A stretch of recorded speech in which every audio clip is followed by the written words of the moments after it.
Good evening from New York. I'm Christie. We've got huge developments tonight in two of the trials of Donald Trump.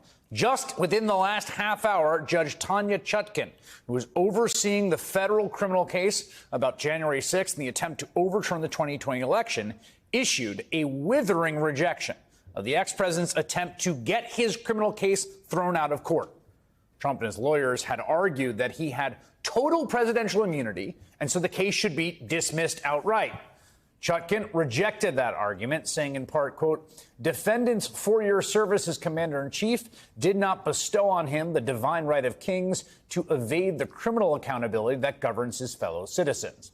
Now, this ruling in that criminal case comes today in the wake of a federal appeals court ruling that Donald Trump can face legal accountability for inciting the insurrection on January 6th in a civil case. That case brought by Capitol Police officers and lawmakers who sued Donald Trump back in 2021. As the Washington Post explains, they brought the suit under a roughly 150-year-old law designed to combat KKK violence after the Civil War.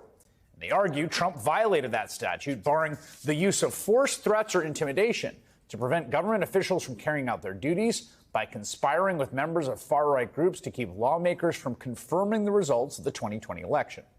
Again, similarly, in that case, Donald Trump and his lawyers claimed that, as they had in the federal case to steal the election, that he had absolute immunity as president, that he could not be held civilly liable or accountable for his actions around the attempted coup.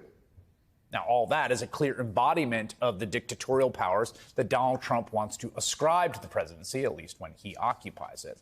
While he was still in office, Trump repeatedly spoke about his absolute power to do whatever he likes.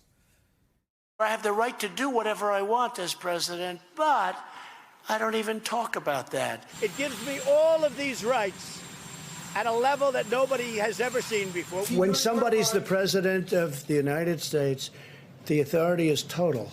And that's the way it's got to be. Total. The authority is total. It's total.